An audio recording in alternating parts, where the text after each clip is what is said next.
Hey there, Solar Warriors. I'm Nico Johnson, and this is SunCast. Each week, I pull back the veil on the life and business insights of clean tech entrepreneurs building the most noble and impactful companies of our time. I hope what you learn from this conversation is a catalyst for your own growth. So thanks for tuning in, and welcome to our tribe.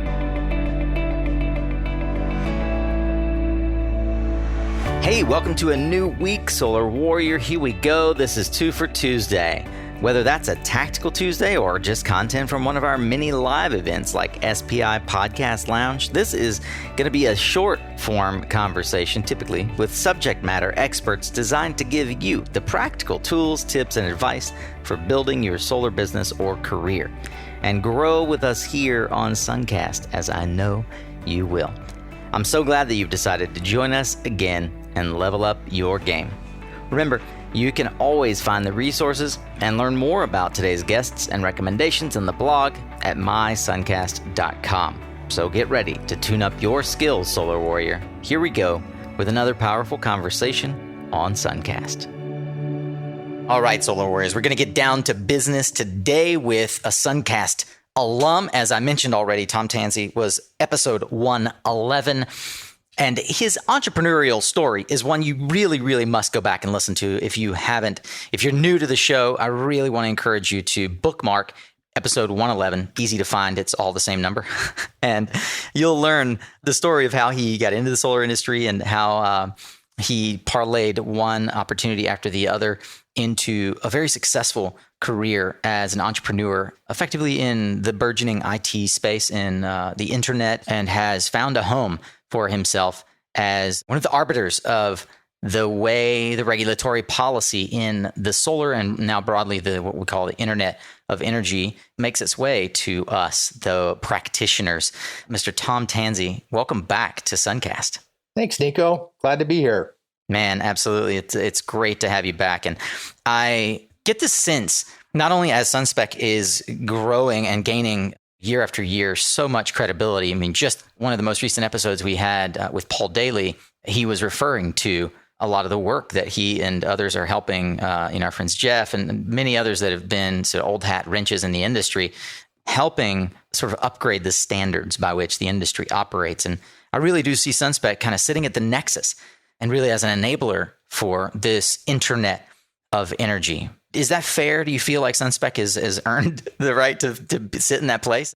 Well, that's right. I mean, have you earned it? I guess you'll judge us by what we actually do by day.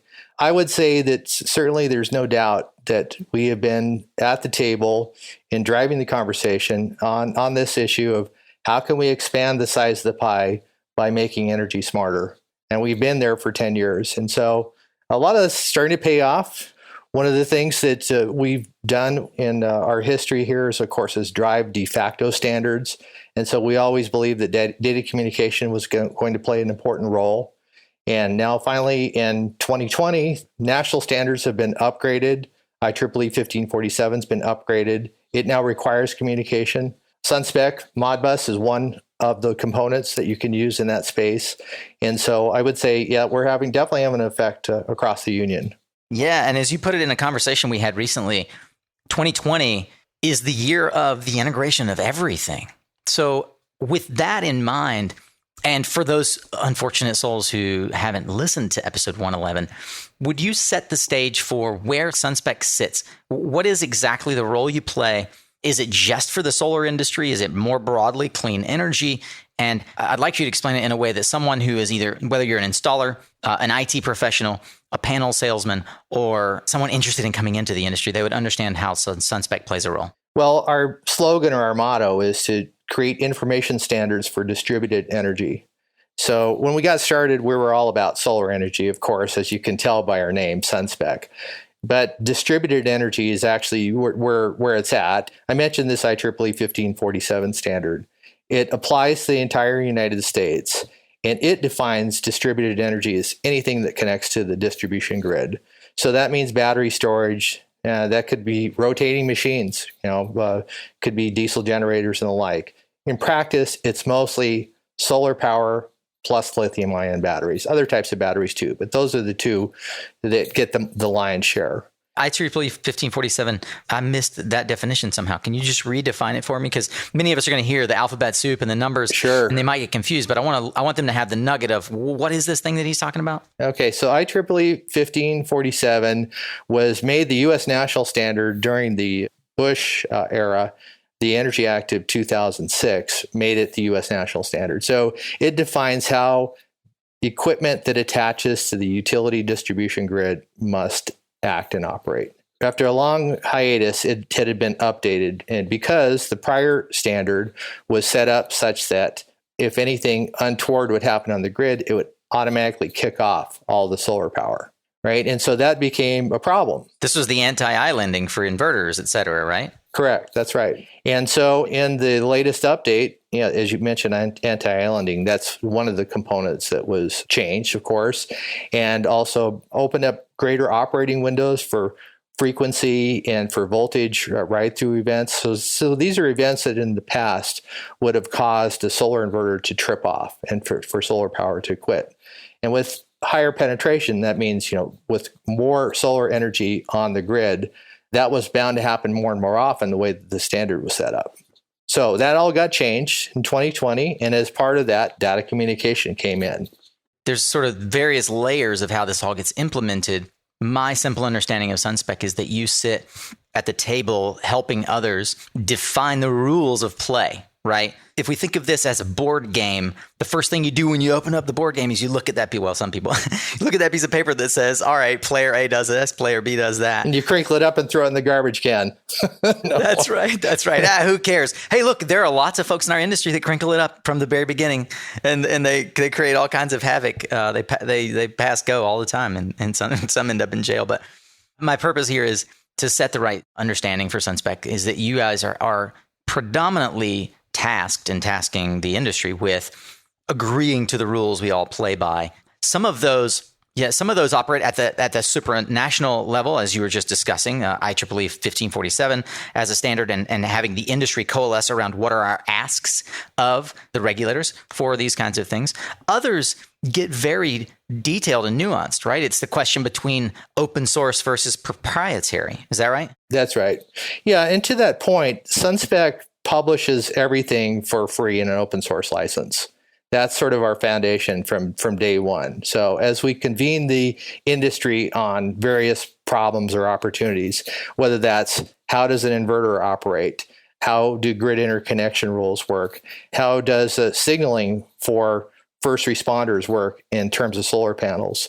When we get involved in these types of issues, it is with the written understanding, that when we convene industry members, that our intention is to develop an open standard that can be freely implemented by all. And so that's how we've operated from day one. And a lot of people say, well, how the heck do you stay in business with that? And the answer for us has been actually pretty simple. We're buying into a big concept, is to make the size of the pie bigger. And by working on these issues that we know that the industry has to tackle, that we can get enough support, that we can make a living and make the business bigger. And so we've been doing this for 11 years and not about to stop now. The SunCast Career Summit kicks off on September 1st as a first-of-its-kind virtual event exclusively focused on promoting diversity and inclusiveness in the clean energy industry. This event is for job seekers and hiring managers alike.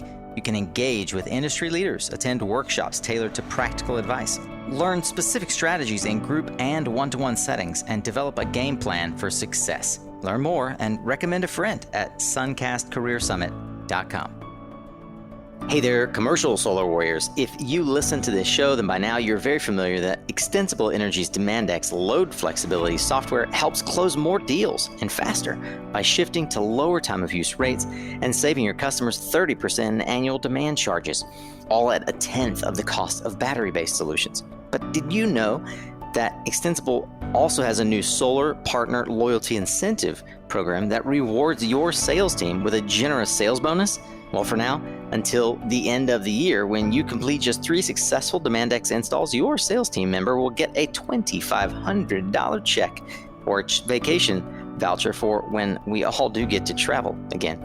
This program also applies to your past customers who already have solar and could benefit from DemandX extra savings. Just contact Extensible Energy at extensibleenergy.com/SunCast to become a DemandX reseller and get all the program details and benefits for yourself. Again, that's extensibleenergy.com/SunCast.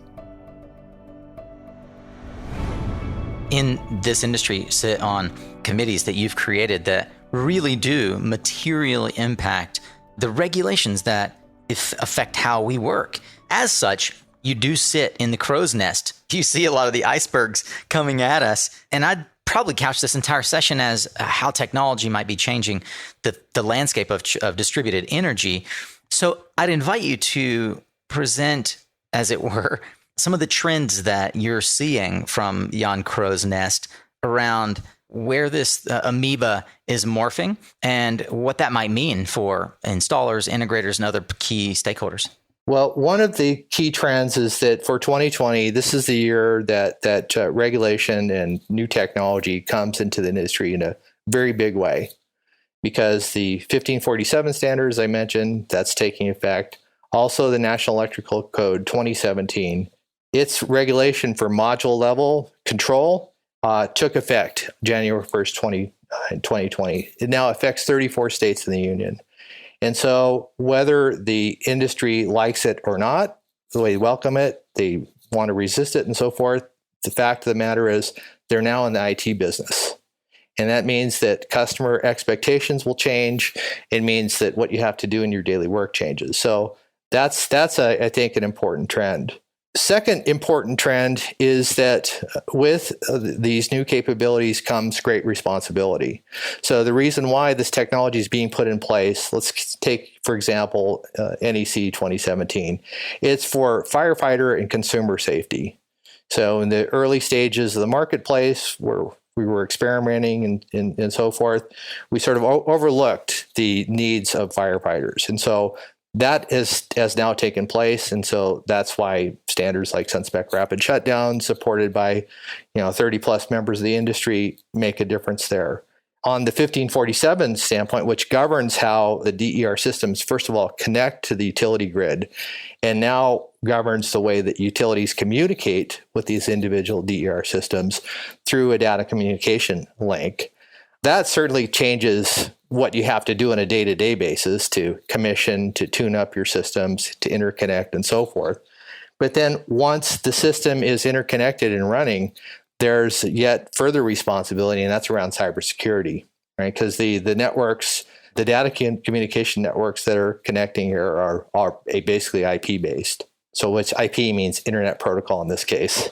I made a note here. You are now in the IT business, and cybersecurity is a big business right now in IT. And we'll circle back to that topic of cybersecurity as point number two. Point number one, this idea that protections are inherently required, not only for our civil servants, but for our facilities. And for the grid. Yep, exactly. Core infrastructure for the grid. You mentioned one example that anybody in the United States would be very familiar with is this idea of rapid shutdown. I think there's a misunderstanding in the marketplace around rapid shutdown as a standard, that it's just sort of a rule that's required. But the reality is that yes, as a rule, you need to comply with rapid shutdown. But there's two camps, right? One that says, well, we can do this where we all agree on the rule, or we can do this in a proprietary sort of closed operating system way. I'm guessing SunSpec is taking the stance of open architecture. Within the industry, what's being accepted? Is there a lot of still sort of proprietary approaches to the rapid shutdown as one example of these types of protections? Well, it's a new requirement, so I don't think that there's a great understanding of it. Even though it's implemented, right, and they have to comply with it, I don't think there's really a great understanding of what the requirement is, because it's a forever type of deal, meaning that once the system is bound by the rules of NEC 2017, it needs to be maintained in that way. And so you're right, we are definitely in the open camp. We have an open standard for that purpose. And the reason why an open standard is needed, we believe, is that, first of all, individual integrators are going to mix and match components. I mean, how many installers have had designs that were fully put together, fully vetted, approved, and so forth, and then found out that they had a component shortage. And so what did that mean? Typically, that means a redesign. It means more cost, it means a customer delay, et cetera. So if with an open standard, you have the ability to mix and match. So that's important at the point of sale. But now let's talk about 5, 6, 10 years down the road. You have a component failure, you need to replace that component. Maybe the one that you purchased in the first go is no longer available, or even that manufacturer is now out of business, has been absorbed and so forth. What do you do with making your system whole? With an open standard, you have a good chance of doing that. And with a proprietary system, much more difficult. You know, I don't want to speak for others. I'll speak for myself, having installed systems and then moved on from those companies. I'll speak for my customers. It surprises me that as an industry, we wouldn't, obviously, like I can understand corporate interests, but I would feel that as an industry, as the installers, the homeowner advocates, even the FCC maybe, would advocate for the ability for interoperability, for replaceability, especially when, as we talked about, and we will talk about momentarily, cybersecurity, we face a scenario where we're not sure that in 10 or 15, 20 years, we'll even be able to buy from the same vendors, whether they are operating or not. Yeah, I think this is a real interesting quandary for the industry. I would encourage anyone listening, really do your homework around the products that you're buying. SunSpec, as I've stated earlier, has certainly earned the merit badge as the arbiter of truth in our industry in many ways, gathering consensus, and not that private industry hasn't, but gathering consensus from industry professionals that have been in the industry for 30, 40, 50 years around what implications that maybe put in place today might impact 15, 20, 30 years from now, because they've been in the industry long enough to see the implications from the, in some cases, foolish, otherwise interested policies that were put into place in the 80s and 90s that affect us today. Or rather, as technology evolves, we just have to be able to think outside of the box on that. As I mentioned, if you listened to episode 111, you'll understand how Tom, in fact, has the credibility and the pedigree, as it were, to think outside of the box around how the internet might evolve. He's done it a couple of times in the past. And I really appreciate the ability to dig into this topic specifically with you. I think that the whole conversation around cybersecurity is an entire episode on its own. So I'm going to call an audible here. And why don't you guys stay tuned for the next episode that's going to come out with Tom, where we're going to dig into how and why might this idea of cybersecurity impact the way you think about not only the product you buy, but the product you offer as an installer, as a service provider in the industry. But Tom, before we close, I want to make sure that folks have a chance to reach out to you. How can they connect? Where can they find out more about SunSpec? And also importantly, how can folks learn more about SunSpec, get involved in the ecosystem that we've mentioned here, and even support, if they choose, with their advocacy or their money, the work that you're about? Thanks, Nico. Appreciate that question. I'll give you 3 answers. The most obvious one is joinsunspec.org, and that's how you reach us. Just go to sunspec.org. Second way that you can support us, I believe, is buy SunSpec compatible products. Look for the mark. So if you want an interoperable product that will work well and talk with your local utilities, support firefighters, look for that SunSpec mark. Thirdly, if you're new to this subject matter and you want to become more skilled in it, take a class. So through a U.S. Department of Energy grant, we're producing 27 units of academic curriculum all around these topics of how DER is getting smarter. It's for both for installers, for technical professionals, for engineers. So there's definitely something in there for you, and it deals with all these topics that we teed up in this episode. Well, there you have it, Solar Warriors. Stay tuned for part 2 of this episode, which will be all about cybersecurity. Tom, super grateful to have you back on SunCast, and certainly you're always welcome here, and SunCast Tribe loves you. Appreciate it, Nico. All right, that's a wrap on today's conversation, Solar Warriors, but I do hope that you'll check out the other 2 for Tuesday episodes and let me know what you think of these shorter format discussions. You want more like this? You can find more than 200 episodes, resources, highlights from the discussions, along with social media links to each guest episode, book recommendations, and so much more over on the blog at mysuncast.com. And that's also where you'll find other ways to engage with the SunCast tribe, like subscribing to our weekly emails, or even joining the exclusive inner circle we affectionately refer to as the Guild. If you're on Spotify or iTunes, I so appreciate your rating and review so that others can also find SunCast more easily. A special thank you to our sponsors who help make this podcast possible. You can learn more about them at mysuncast.com/sponsor.